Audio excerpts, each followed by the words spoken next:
Anne might be 18th in line for the throne, but she still lives like the Princess Royal she is. From headwear to household, these are some of the lavish perks of Princess Anne's luxe life. How does it feel having a Buckingham Palace as your private property? Well, I don't know, because it isn't.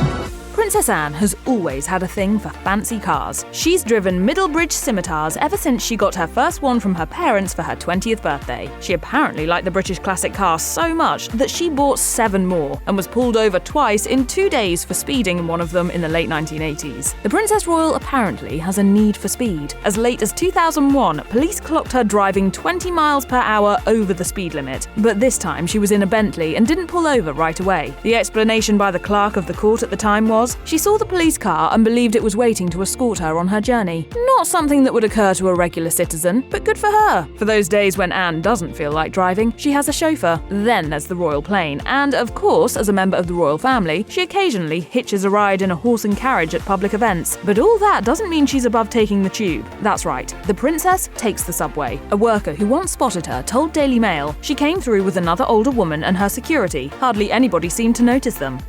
Like most royals, Princess Anne takes some pretty glamorous vacations when she has time off from her official duties. She spent some good time skiing in spots like Vaduz, Liechtenstein, where she was photographed with her father and brother in 1965. And in 1989, she hit the slopes in Morzine, France with her daughter Zara Phillips. More recently, she's vacationed on the Caribbean island of Grenada as well, staying at the lavish Spice Island beach resort in 2018. But it's safe to say that Scotland is one of Anne's favourite getaway spots. According to Scotland magazine, she even once said, "Scotland is such a beautiful country with such passionate people. Who could fail to want to be a part of it?"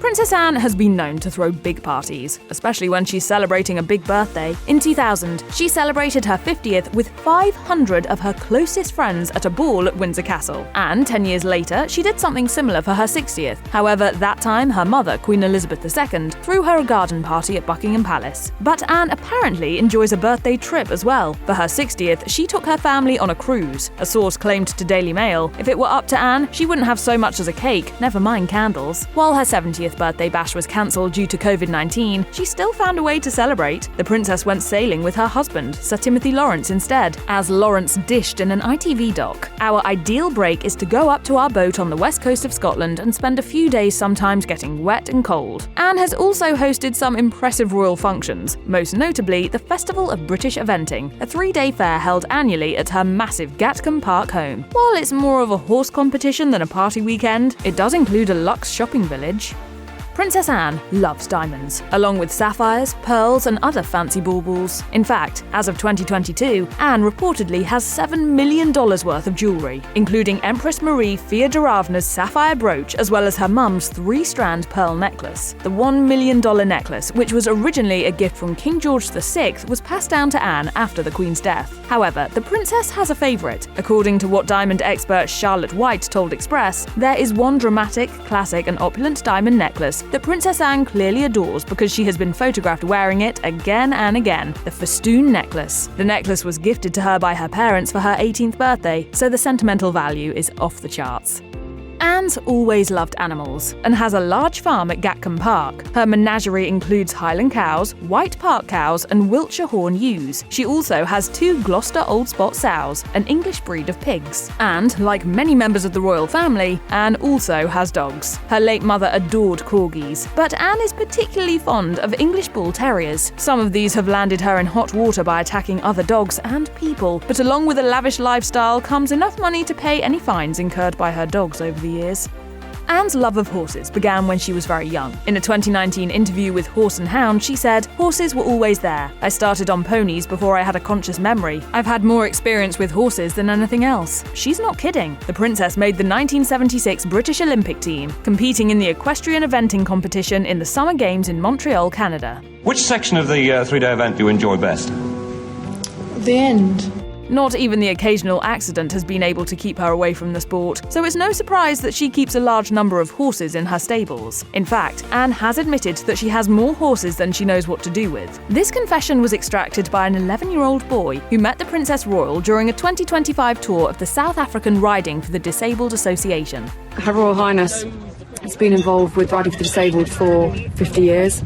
The fact that she's a horsewoman makes it much more authentic. As reported by Hello, the boy asked the princess, "How many ponies do you have?" Anne was quick and honest in her reply, saying, "More than I should have. One I do ride." Anne doesn't crave the limelight. She probably had her fill of being in the newspapers when she was young. While the princess enjoys the wealth that comes with being a royal, she's not crazy about the fame. Anne has always kept her life as private as she can, so it's no surprise that she wasn't happy to be in the 1969 royal family documentary, which showed the family behind closed doors. Anne explained, "The attention that had been brought on one ever since one was a child, you just didn't want anymore." Then, in the 1970s, Queen Elizabeth shook up royal protocol, starting the walkabout tradition so she could say hello to the crowds in person. Anne wasn't a fan. We never shook hands. The theory was that you couldn't shake hands with everybody, so don't start. These days, Princess Anne categorically refuses to take selfies with fans, and if someone approaches her with a phone, she asks them to put it down. Phones are bad enough, but the iPads, you can't even see their heads. Anne does use her fame for good, though, by bringing attention to her charities and the good work that the monarchy does. In 2020, the Daily Mail revealed that she was the most charitable royal since she was involved with 73 charities that year alone. Royal aficionado Nick Bullen summed it up to Fox News, saying, "She's never been caught in the middle of fame. She's never cared for celebrity, and I believe that's what people admire the most about her." So, while Anne may live the good life, she's done a lot of good in her life too. Gatcombe Park has long been the subject of interest, but in 2025, the public grew downright fascinated by Anne's estate. The reason? Photos published by Hello revealed that the home has a hidden underground level. And while royal fans may be interested to know what lurks beneath the surface of the Princess Royal's abode, she's given no hints on the matter. In the past, despite her preference for privacy, Anne has been open with the public about how she lives. In 2021, she even posted a photograph of her private living room to the royal family's Instagram. However, the fact that Anne hasn't opened up about her home's underground level has unsurprisingly led to a great deal of speculation. While some people believe there may be a secret apartment in Anne's basement, others wonder if the princess isn't hiding a cellar full of fine wines. Of course, there's always the possibility that Gatcombe Park has been built above one of those apocalypse bunkers that's become so popular among the ultra-rich. Regardless of what Anne's house may or may not be hiding, however, one thing is for sure: Anne's not talking, and fans will keep on guessing.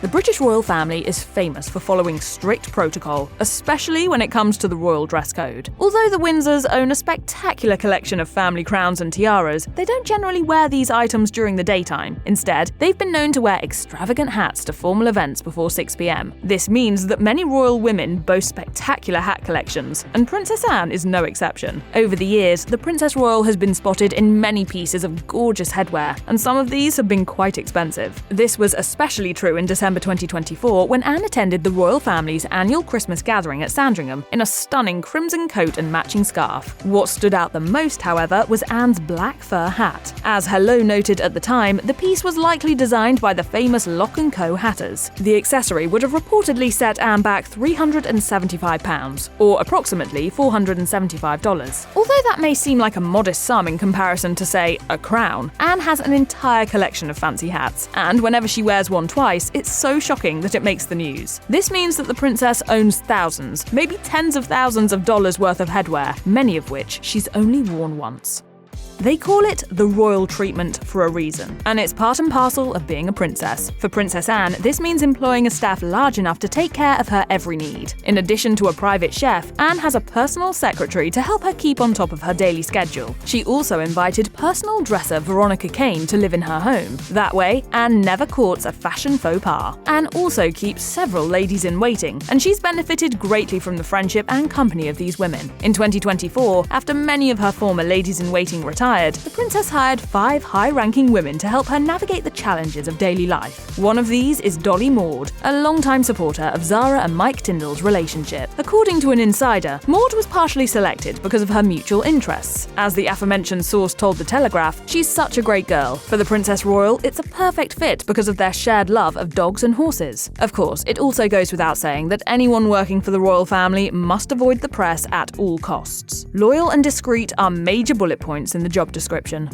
Borrowing clothes hasn't always been a part of British upper-crust culture. However, in recent years, we have seen more and more royals dip into each other's wardrobes. In fact, some of Lady Louisa's best style moments were captured after she raided her mother, Sophie, Duchess of Edinburgh's closet. Never to be one to miss out on the fun, Princess Anne has also embraced this trend. Of course, it's important to note that Anne hasn't been keen on recycling outfits belonging to lower-ranking royals. Instead, she's repurposed some of her late mum's wardrobe, clothes fit for a queen. In February 2024, Anne stepped out in one of her late mother's most iconic pieces. Dressed in Elizabeth's deep purple coat with a gorgeous checkered pattern, Anne exuded pure royal confidence. Although wearing one of the Queen's outfits is certainly a luxurious thing to do, it is also an act of tribute. It's Anne paying homage to her mother, keeping her memory alive.